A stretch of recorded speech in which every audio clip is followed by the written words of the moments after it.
కాంగ్రెస్ ప్రభుత్వం అవలంబిస్తున్నటువంటి అనాలోచిత నిర్ణయాల పట్ల విధానాల పట్ల ప్రజల్లో తీవ్రంగా గందరగోళం నెలకొంది. ఆగ్రహం కూడా వ్యక్తం చేస్తున్నారు ప్రజలు. రేపటి నుంచి ప్రారంభించబోతున్నటువంటి 4 పథకాలు అందరికీ అన్నీ కావు, కేవలం కొందరికి కొన్ని మాత్రమే. ఇది స్వయంగా డిప్యూటీ సీఎం భట్టి విక్రమార్క ప్రకటించినటువంటి అంశం. ఎన్నికలకు ముందు అందరికీ అన్నీ ఇస్తామన్నారు, కానీ ఇప్పుడు ఆచరణలోకి వచ్చేసరికి మాత్రం ఒక మండలంలోని ఒక గ్రామంలోనే ఒక గ్రామానికే వర్తింపజేస్తాం ప్రస్తుతం అంటున్నారు. సో ఒక గ్రామానికి అప్లై చేసుకుంటూ పోతే మిగిలిన గ్రామాల పరిస్థితి ఏంటి, ఎప్పుడు ఆ పథకాలు అందాలి, ప్రజలు ఎప్పుడు వాటితోటి లబ్ధి పొందాలి అర్థం కానటువంటి పరిస్థితి. సో ఒక్కొక్క మండలంలో 30-40 గ్రామాలు కూడా ఉంటాయి. ఒక్కొక్క గ్రామాన్ని ఎంపిక చేస్తే మరి మిగతా గ్రామాల పరిస్థితి ఏంటి, పోనీ ఆ ఒక్క గ్రామం ఎంపికైనా ఎట్లా చేస్తారు, ఆ గ్రామానికి క్రైటీరియా ఏంటి అనేది అటు అధికారుల్లో ఇటు మంత్రుల్లో స్పష్టత లేనటువంటి పరిస్థితి. ఇక రేపటి నుంచే పథకాల గ్రౌండ్ అంటున్నారు. వాటికి ఎటువంటి దిశానిర్దేశం లేకపోవడంతో మొత్తం సర్వం గందరగోళమయంగా మారినటువంటి పరిస్థితి. కరీంనగర్ నుంచి మా ప్రతినిధి వేణుగోపాలరావు ఉన్నారు. ఎస్ వేణుగోపాలరావు, స్వయంగా డిప్యూటీ సీఎం భట్టి విక్రమార్క చేసినటువంటి ప్రకటనతో ప్రజల్లో ఎటువంటి గందరగోళం కనిపిస్తూ ఉంది? రాజేష్, ఏదన్నా కార్యక్రమం చేపట్టినప్పుడు ప్రతి వారు కూడా కన్స్ట్రక్టివ్గా ఒక్కొక్క మాట మీద ఉండాలి. కానీ ఇప్పుడున్నటువంటి ప్రభుత్వం ఎట్లుందంటే ఒక్కొక్క మంత్రి ఒక్కొక్క విషయం చెప్తాడు, క్లారిటీ ఉండదు. ప్రజలను మాత్రం అగమ్య గోచరంగా మారిందని చెప్పాలి. ముఖ్యంగా చూసుకుంటే రేపు 4 పథకాలు అమలు చేస్తామని చెప్పారు. కానీ దానికి సంబంధించి చూసుకుంటే ఆ 4 పథకాల కోసము ప్రజలు ఎంతో ఆశతో ఎదురుచూస్తున్నటువంటి పరిస్థితి. అంటే రేపు నాకొస్తుందేమో అని చెప్పి ప్రజలు ఎంతో ఆశగా ఎదురుచూస్తున్న పరిస్థితుల్లో మండలానికి ఒకటే గ్రామం సెలెక్ట్ చేస్తామని చెప్పడం, అంటే మండలానికి ఒక గ్రామం సెలెక్ట్ ఏ విధంగా చేస్తారు, అంటే ఏ గ్రామం చేస్తారు, ఏ క్రైటీరియా ప్రకారం చేస్తారు, అసలు గైడ్ లైన్స్ ఏంటిది, అంటే దీని మీద అసలు క్లారిటీ లేదు. ఇంకోవైపు మీరు చెప్పినట్టుగా ఒక మండలంలో 25 నుంచి 30 గ్రామాలు ఉంటాయి. అందులో ఏ గ్రామం సెలెక్ట్ చేస్తారు, అంటే ఒకవేళ వాళ్ళకు నచ్చిన గ్రామం ఏమైనా సెలెక్ట్ చేస్తారేమో తెలియదు. ఒకవేళ చేసినట్టయితే మరి మిగతా వాళ్ళ పరిస్థితి ఏంటి? ప్రస్తుతం ఉన్న పరిస్థితుల్లో చూసుకుంటే మొదటి నుంచి కూడా కాంగ్రెస్ ప్రభుత్వం వచ్చిన తర్వాత ఉచిత బస్సు అన్నారు. ఉచిత బస్సు కూడా ఎట్లా ఉందంటే తాంబూలాలు ఇచ్చేసాం తన్నుకు చావండి అన్నట్టుగా ఉంది ఉచిత బస్సు సౌకర్యం కూడా. ఎందుకంటే ప్రజలు పెద్ద ఎత్తున వస్తూ ఉంటారు, బస్సులు ఎక్కుతూ ఉంటారు, కానీ బస్సుల సంఖ్య తక్కువ.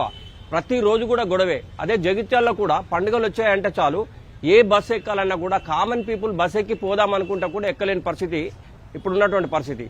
అంటే బస్సు ఫ్రీ అని చెప్తున్నారు, కానీ దానికి అనుగుణంగా బస్సుల ఫెసిలిటీ పెంచలేదు. ఈ నేపథ్యంలో కూడా మహిళలే కాదు, మామూలుగా రోజువారీ కూలీలు కూడా పురుషులు ఉంటారు. అంటే వాళ్ళు కూడా రోజువారీ బస్సులు వెళ్ళాలి, కానీ వారికి ఆ సౌకర్యం లేక ఈరోజు చాలా అవస్థలు పడుతున్నటువంటి పరిస్థితి.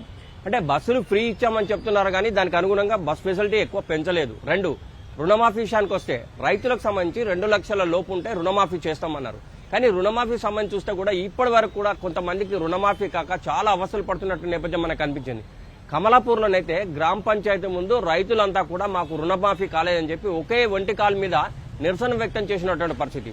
అంటే 2 లక్షల పైగా ఉంటే మీరు ఆ పై డబ్బులు చెల్లించండి, 2 లక్షల వరకు మేము రుణమాఫీ చేస్తామని చెప్పి బ్యాంకులు చెప్పారు.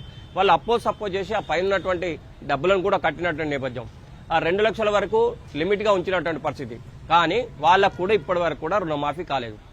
ఇంకోవైపు చూసుకుంటే సన్న ఓట్లు దొడ్డు ఓట్లు దేనికైనా కూడా 500 బోనస్ అని చెప్పినటువంటి పరిస్థితి.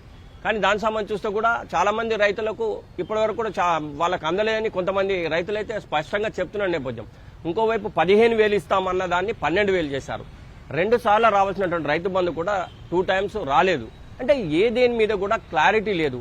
ఇంకో విషయం, ఏదైనా కార్యక్రమం చేపట్టినప్పుడు జిల్లా అధికారులతో సమీక్ష సమావేశం నిర్వహించాలి. లబ్ధిదారులు ఎంతమంది, బ్యాంకర్స్ ఎవరు, రైతులు ఎంతమంది, అంటే దీని అన్నిటి మీద అధికారులతో చర్చించి నిర్ణయం తీసుకోవాల్సిన అవసరం ఉంటుంది. కానీ ఇలాంటివి ఏమీ లేకుండానే ఎవరి ఇష్టం ఉన్నట్టుగా వారు ఏ మంత్రి అయినా ఎక్కడైనా ఏదైనా మాట్లాడేస్తూ ఉంటారు.